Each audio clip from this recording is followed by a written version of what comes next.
नमस्कार। हमारा देश और पूरा विश्व आज कोविड-19 की चुनौती का सामना कर रहा है। कोविड-19 अभी खत्म नहीं हुआ है। ऐसे में हमारा फर्ज है कि हम सतर्क रहें। इसलिए जब तक दवाई नहीं तब तक कोई ढिलाई नहीं। कोरोना से बचाव के लिए जरूरी है नियमित रूप से हाथ धोना, मास्क पहनना और आपस में उचित दूरी बनाए रखना। याद रखिए, 2 गज दूरी मास्क है जरूरी। खांसी, बुखार या सांस लेने में कठिनाई होने पर हेल्पलाइन नंबर 1075 पर संपर्क करें। नमस्कार बच्चों, आज की कक्षा में आपका स्वागत है। मैं श्रीमती ममता त्रिपाठी, व्याख्याता जीव विज्ञान, राजभवन शासकीय उच्चतर माध्यमिक विद्यालय 1100 क्वार्टर भोपाल से आज आपके समक्ष कक्षा 12वीं के अध्याय 1 जीवों में जनन के शिक्षण के लिए उपस्थित हूँ। तो आइए बच्चों, शुरू करते हैं अध्याय 1 जीवों में जनन भाग 3। बच्चों, आपको तो ये मालूम ही है कि विभिन्न जीवों में भिन्न भिन्न तरीके से जनन की क्रिया होती है। कुछ जीव अलैंगिक जनन करते हैं तो कुछ लैंगिक विधि के द्वारा जनन प्रक्रिया करते हैं और अपनी पीढ़ी को या अपनी जाति की निरंतरता को बनाए रखते हैं। लैंगिक जनन उच्च वर्ग के जीवों में पाई जाने वाली एक जनन प्रक्रिया है, जबकि निम्न वर्ग के जीवों में भी कुछ जीवों में यह प्रक्रिया देखी गई है। तो आइए हम इस बारे में जानते हैं कि लैंगिक जनन प्रक्रिया होती क्या है। लैंगिक जनन के अंतर्गत एक से जीव या विपरीत लिंग वाले भिन्न जीवों द्वारा नर और मादा युग्मकों का निर्माण होता है और यह युग्मक आपस में मिलकर जाइगोट का निर्माण करते हैं, जिससे आगे चलकर नए जीव का निर्माण होता है। अर्थात लैंगिक जनन वह प्रक्रिया है जिसमें कि दो भिन्न लिंग वाले जीव नर एवं मादा जीव नर एवं मादा युग्मक का निर्माण करते हैं और ये युग्मक आपस में मिलकर जाइगोट या युग्मनज बनाते हैं और यह युग्मनज आगे चलकर संतति को या नए जीव को जन्म देता है। यहाँ पर हम इस चित्र के द्वारा समझ सकते हैं, नर युग्मक और मादा युग्मक आपस में मिलकर जाइगोट का निर्माण करते हैं, जिससे संतति का निर्माण होता है। इस प्रकार से लैंगिक जनन में युग्मक संलयन की क्रिया होती है। अब हम बात करते हैं किशोर अवस्था की। सभी जीव जीवन में वृद्धि की एक निश्चित अवस्था एवं परिपक्वता तक पहुंचते हैं, जिसके पश्चात वे लैंगिक जनन करने में सक्षम हो पाते हैं।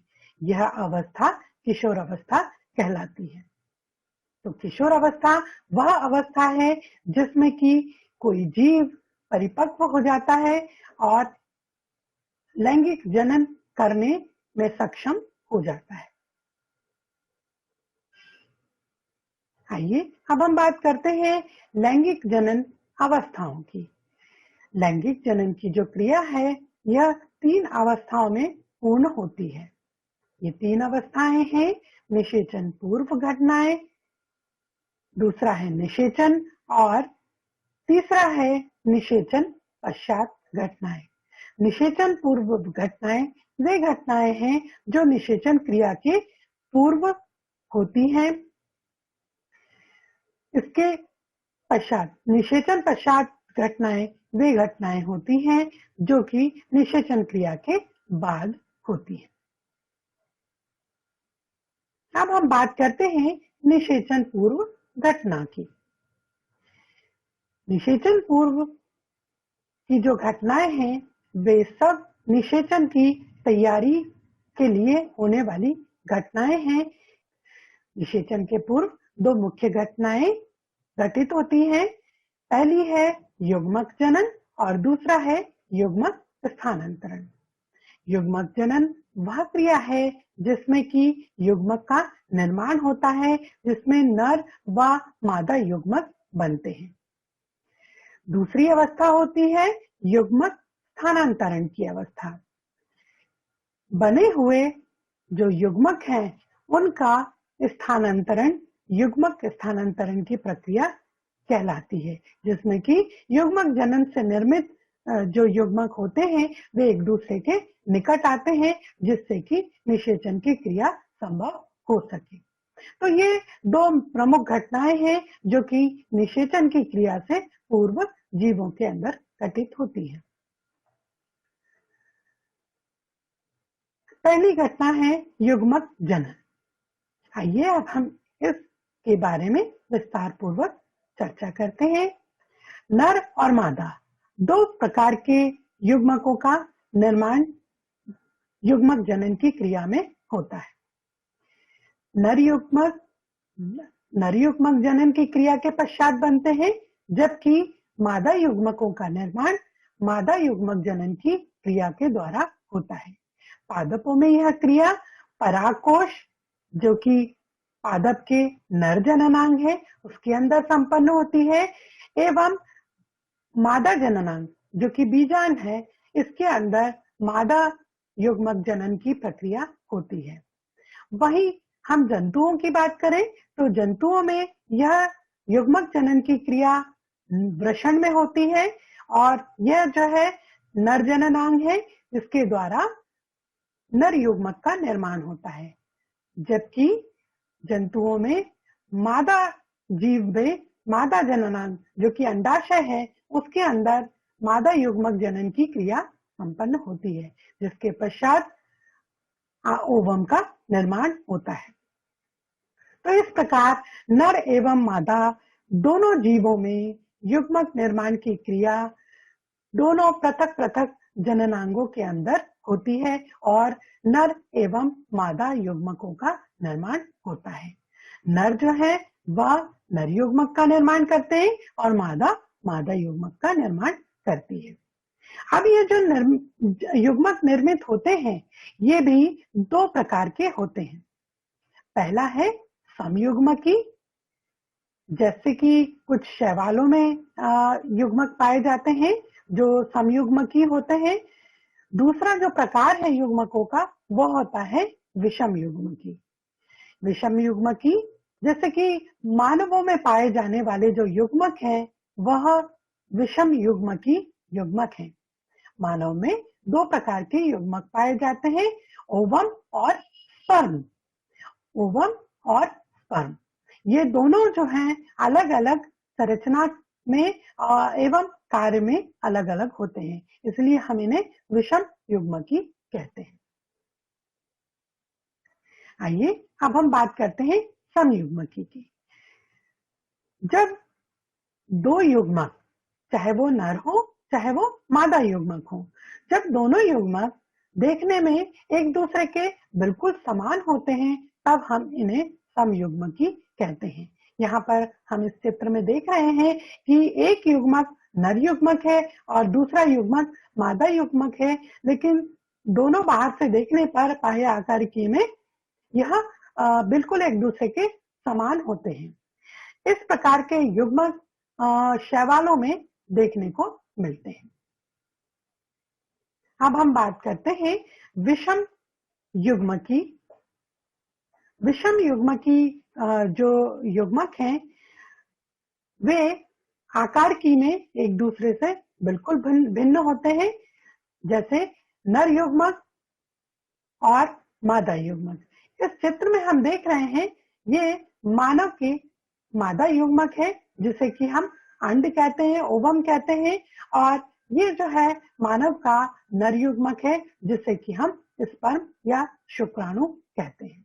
तो यहाँ हम देख रहे हैं कि ये दोनों आकार में बिल्कुल एक दूसरे से भिन्नता लिए हुए हैं, इसलिए हम इन्हें विषम युग्मकी युग्मक कहते हैं। तो अब हम बात करते हैं जीवों में लैंगिकता की। नर और मादा लिंगों की उपस्थिति के आधार पर जीव दो प्रकार के होते हैं। पहला तो है एक लिंगी जीव और दूसरा है द्विलिंगी जीव। जब कभी भी जीवों में एक ही लिंग उपस्थित होता है तब हम उसे एक लिंगी जीव कहते हैं। अर्थात जब कोई जीव या तो केवल नर हो या केवल मादा, अर्थात उसमें केवल एक ही प्रकार का लिंग उपस्थित हो, तब हम उस जीव को या उस पौधे को एक लिंगी कहते हैं। जैसे कि पादपों की बात करें तो पपीता जो है वो एक लिंगी पादप है। और यदि हम जंतुओं की बात करें तो कॉकरोच जो है उसमें हम एक ही लिंग देखते हैं कि नर कॉकरोच अलग होता है और मादा कॉकरोच अलग होती है। नर कॉकरोच में नर जनन तंत्र नर लिंग पाया जाता है, जबकि मादा कॉकरोच में मादा जनन तंत्र मादा लिंग पाए जाते हैं। दूसरा जो प्रकार है जीवों का वो होता है द्विलिंगी जीव। जब जीवों में दोनों लिंग पाए जाते हैं, अर्थात जब किसी एक जीव में नर लिंग भी पाया जाए और मादा लिंग भी पाया जाए, अर्थात नर जनन तंत्र भी पाया जाए और मादा जनन तंत्र भी पाया जाए, तो ऐसे जीवों को हम द्विलिंगी जीव कहते हैं। यदि हम पादपों की बात करें तो हिबिस्कस अर्थात जो गुड़हल का फूल है, आपने देखा द्विलिंगी होता है। इसके पुष्प में आपने देखा होगा नर जननांग भी पाए जाते हैं और मादा जननांग भी पाए जाते हैं, इसलिए यह पुष्प जो है वह द्विलिंगी होता है। इसी तरह से हम जंतुओं की बात करें तो केंचुआ जो है यह द्विलिंगी जीव होता है, क्योंकि इसमें नर जनन तंत्र भी पाया जाता है, नरलिंग भी पाए जाते हैं एवं मादा जनन तंत्र एवं मादा लिंग भी उपस्थित होता है। तो यह है जीवों में लैंगिकता, जो कि हमें भिन्न भिन्न जीवों में देखने को मिलती है।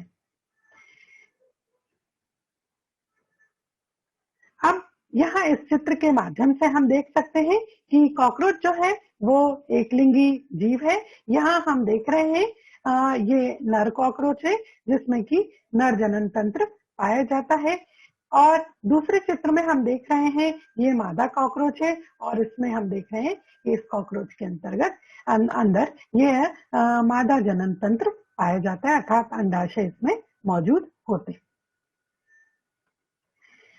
इस चित्र में हम द्विलिंगी जीव को देख रहे हैं और यह जो जीव है वह केंचुआ है, अर्थवर्म है, और इसका हम आंतरिक भाग इसमें देख पा रहे हैं।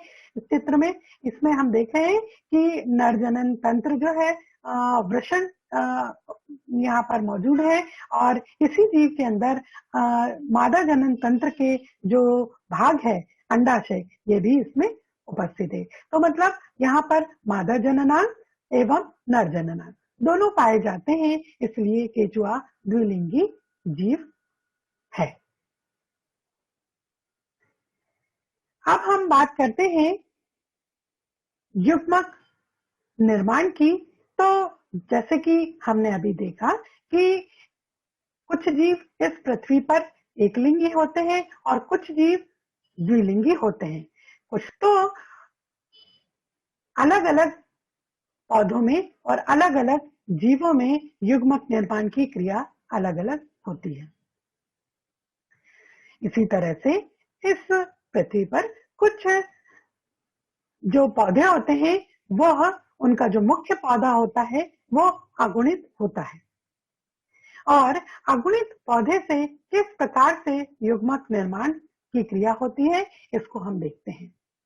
आमतौर पर जो युग्मक होते हैं वे अगुणित होते हैं और उनका निर्माण द्विगुणित जनक के द्वारा होता है, जिसके के कारण उनमें जो युग्मक होते हैं उनमें गुणसूत्रों की संख्या आधी रह जाती है। जब कभी भी युग्मक निर्माण की क्रिया होती है तब जो जनन कोशिका होती है उसमें अर्धसूत्री विभाजन होता है। जो द्विगुणित जनन कोशिका होती है उनमें अर्धसूत्री विभाजन होता है और अगुणित युग्मक का निर्माण होता है। किंतु कुछ जनक ऐसे होते हैं जो कि अगुणित ही होते हैं। तो ऐसे जनकों में जो युग्मक निर्माण की क्रिया होती है वह समसूत्री विभाजन के द्वारा ही होती है और उनके द्वारा अगुणित युग्मक ही निर्मित होते हैं। अर्थात चाहे जनक द्विगुणित हो या अगुणित हो, युग्मक हमेशा अगुणित ही निर्मित होते हैं। इस बात को हम इस तरह से समझ सकते हैं कि अगुणित जनक से किस तरीके से युग्मक निर्माण की क्रिया होती है। यहाँ हम इस चित्र में इन पादपों को देख रहे हैं। एक नर पादप है, दूसरा मादा पादप है। दोनों पादप जो हैं वो अगुणित गुणसूत्र संख्या वाले हैं। इनसे अगुणित नर युग्मक और अगुणित मादा युग्मक का निर्माण होता है। जब दोनों युग्मक आपस में मिलते हैं, ये निषेचन की क्रिया होती है, तब एक द्विगुणित संरचना निर्मित होती है जिसे हम जाइगोट कहते हैं।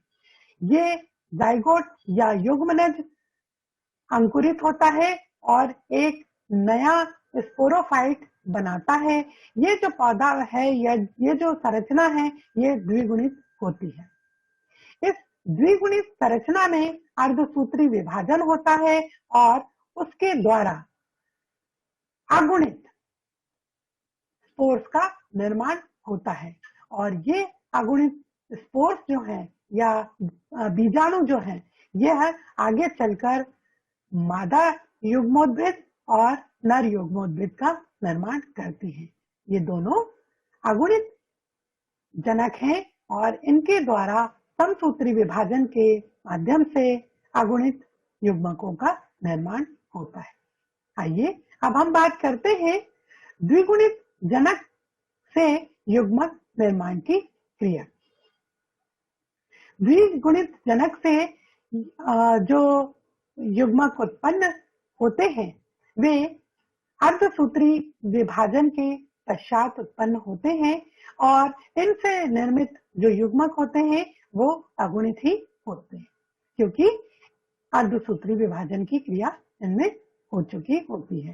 तो इस तरह से द्विगुणित जनक अर्धसूत्री विभाजन के पश्चात अगुणित युग्मकों का निर्माण करते हैं। आइए अब हम बात करते हैं युग्मक स्थानांतरण की। यह निषेचन पूर्व घटना का द्वितीय भाग है, जिसमें कि युग्मक निर्माण के पश्चात युग्मकों का स्थानांतरण होता है, जिसके पश्चात निषेचन की क्रिया संभव हो पाती है। तो युग्मक स्थानांतरण की क्रिया पादपों और जंतुओं में अलग अलग तरीके से होती है। अभी हम बात करते हैं पादपों में युग्मक स्थानांतरण। पादपों में युग्मक स्थानांतरण की जो क्रिया है वह पॉलिनेशन के माध्यम से होती है या परागण की क्रिया के द्वारा होती है। अब हम बात करते हैं जंतुओं में युग्मक स्थानांतरण। यहाँ हम अर्थ फॉर्म देख रहे हैं। एक ये जो अर्थ फॉर्म है, दो अर्थ फॉर्म यहाँ पर दिखाई दे रहे हैं, जिनमें से कि एक अर्थवर्म के नर युग्मक दूसरे अर्थवर्म की मादा जननांगों तक पहुंचा दिए जाते हैं। यह जो क्रिया है यह कॉपुलेशन कहलाती है। इस क्रिया के द्वारा जंतुओं में या अर्थवर्म में युग्मक स्थानांतरण की क्रिया होती है। आइए अब हम बात करते हैं लैंगिक जनन के द्वितीय पद की, जो है निषेचन। वह क्रिया जिसमें दो युग्मकों का संलयन होता है निषेचन कहलाती है। ये दो युग्मक हैं, नर युग्मक एवं मादा युग्मक। इनके परस्पर संलयन से जाइगोट का निर्माण होता है। यह जो क्रिया होती है दो प्रकार से होती है, एक तो बाह्य निषेचन, दूसरा आंतरिक निषेचन। तो निषेचन की जो प्रक्रिया है यह जीवों में दो प्रकार से होती है, बाह्य निषेचन और आंतरिक निषेचन। सबसे पहले हम बात करते हैं बाह्य निषेचन की। जब युग्मक संलयन जीव के शरीर के बाहर संपन्न होता है तब इस क्रिया को हम बाह्य निषेचन कहते हैं। जैसे मछली में और मेंढक में बाह्य निषेचन की क्रिया को देखा गया है। दूसरा जो निषेचन का प्रकार है वह है आंतरिक निषेचन। जब युग्मक संलयन जीव के शरीर के भीतर संपन्न होता है तब हम इस क्रिया को आंतरिक निषेचन कहते हैं। तो इस तरह से निषेचन जीवों में दो प्रकार से देखा गया है। आइए अब हम आंतरिक निषेचन एवं बाह्य निषेचन में अंतर देखते हैं। आंतरिक निषेचन में यह जो क्रिया है यह जीव के शरीर के अंदर होती है, जबकि बाह्य निषेचन जीव के शरीर के बाहर होता है। आंतरिक निषेचन में भ्रूण का विकास मादा के शरीर में होता है, जबकि बाह्य निषेचन में भ्रूण का विकास मादा के शरीर के बाहर होता है। तीसरा अंतर है, आंतरिक निषेचन में संतति के जीवित रहने की संभावना अधिक होती है, जबकि बाह्य निषेचन में संतति के जीवित रहने की संभावना कम होती है। आंतरिक निषेचन में निषेचन की सफलता की संभावना अधिक होती है, जबकि बाह्य निषेचन में निषेचन की सफलता की संभावना कम होती है। आंतरिक निषेचन में कम मात्रा में युग्मकों की जरूरत होती है, आवश्यकता होती है, जबकि बाह्य निषेचन में अधिक मात्रा में युग्मकों की आवश्यकता होती है। यदि हम आंतरिक निषेचन के उदाहरण देखें तो हैं स्तनी और पक्षी तथा सरीसृप वर्ग के जीव, और यदि हम बाह्य निषेचन के उदाहरण देखें तो उभयचर वर्ग के जीव एवं मछलियां इसके उदाहरण हैं। आइए अब हम बात करते हैं अनिषेक जनन की। कभी कभी कुछ जीवों में बिना निषेचन के अर्थात नर युग्मक के संलयन के बिना ही केवल मादा जीव ही नए जीवों को उत्पन्न करती है, और यह क्रिया अनिषेक जनन कहलाती है। मधुमक्खियों में इस तरह की क्रिया देखी गई है, जिसमें कि मादा जीव ही नए जीव को उत्पन्न करती है, तो यह क्रिया अनिषेक जनन कहलाती है। आइए अब हम बात करते हैं निषेचन पश्चात घटनाओं की। तो निषेचन पश्चात घटनाओं में सबसे पहले जो संरचना निर्मित होती है वह होती है युग्मनज, जिसको कि हम जाइगोट भी कहते हैं। लैंगिक जनन करने वाले जितने भी जीव हैं उनमें निषेचन के पश्चात एक द्विगुणित संरचना का निर्माण होता है, जिसको हम जाइगोट कहते हैं। युग्मनज वास्तव में प्रजातियों की निरंतरता को सुनिश्चित करने वाली दो पीढ़ियों के बीच पाई जाने वाली एक अत्यंत महत्वपूर्ण कड़ी है, और मनुष्य सहित प्रत्येक जीव अपने जीवन का आरंभ इसी कोशिका से करता है। और यह जो संरचना है यह द्विगुणित संरचना होती है, जिसके विभाजन के पश्चात नए जीव का निर्माण होता है।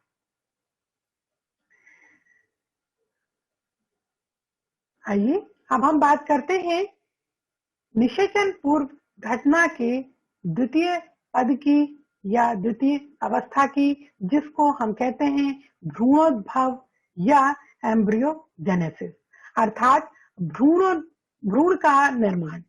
एम्ब्रियोजेनेसिस या भ्रूणोद्भव का अर्थ है भ्रूण का निर्माण। भ्रूणोद्भव में भ्रूण के विकास की संपूर्ण क्रिया होती है। युग्मनज जहां एक कोशिकीय और द्विगुणित होता है, वही भ्रूण जो होता है द्विगुणित होता है और कई सारे विभाजन की अवस्था में होता है। कई सारे इसमें समसूत्री विभाजन होते हैं और युग्मनज बहुकोशिकीय भ्रूण में परिवर्तित हो जाता है। जब यह बहुकोशिकीय भ्रूण में परिवर्तित होता है तो इसमें कोशिका विभेदीकरण की क्रिया होती है।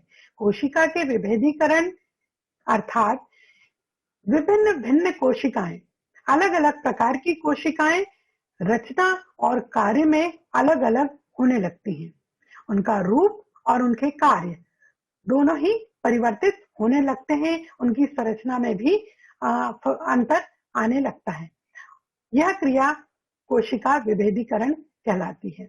अर्थात कोशिका विभाजन में युग्मनज कोशिकाओं की संख्या में वृद्धि करता है, जबकि कोशिका विभेदीकरण की क्रिया में युग्मनज अलग अलग कोशिकाएं निर्मित करता है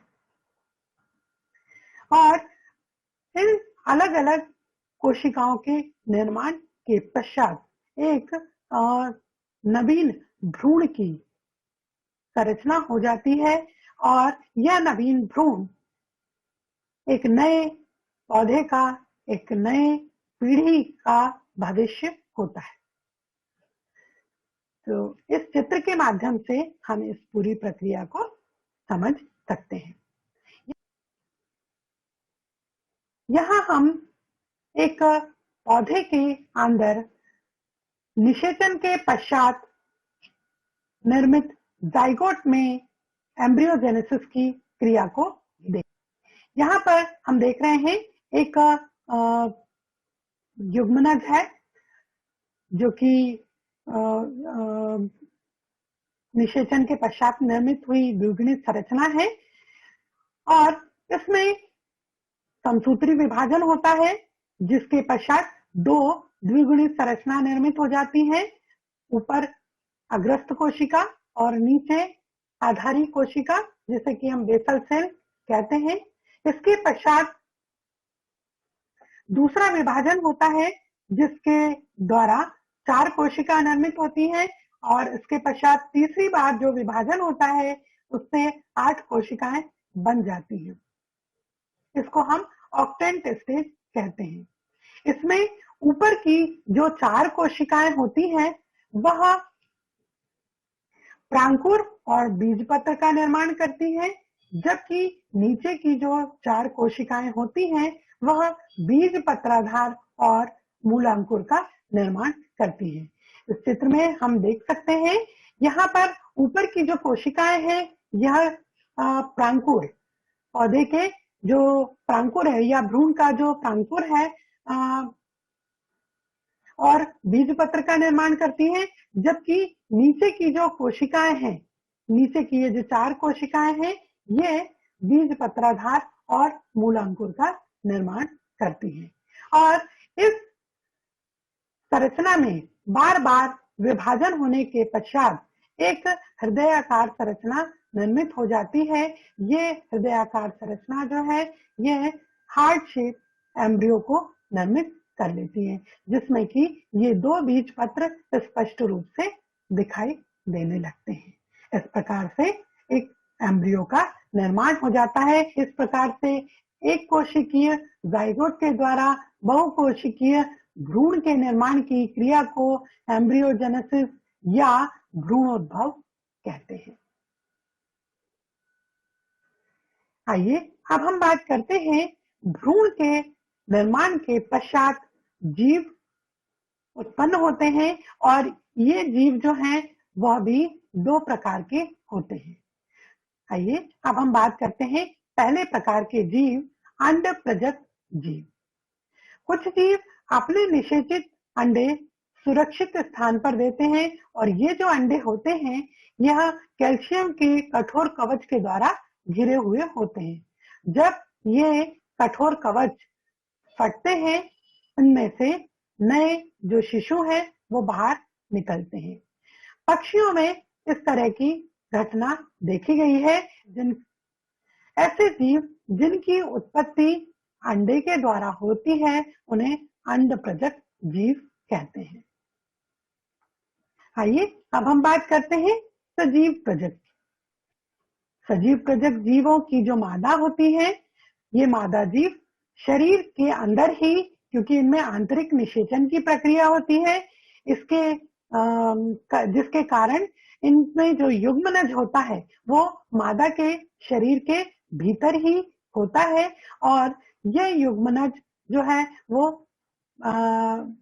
विभाजित होकर नए शिशु को विकसित करता है और एक निश्चित समय अवधि के पश्चात जबकि ये शिशु विकास के पूरे चरण पूर्ण कर लेता है, उसके पश्चात मादा जीव से नवजात शिशु का जन्म होता है।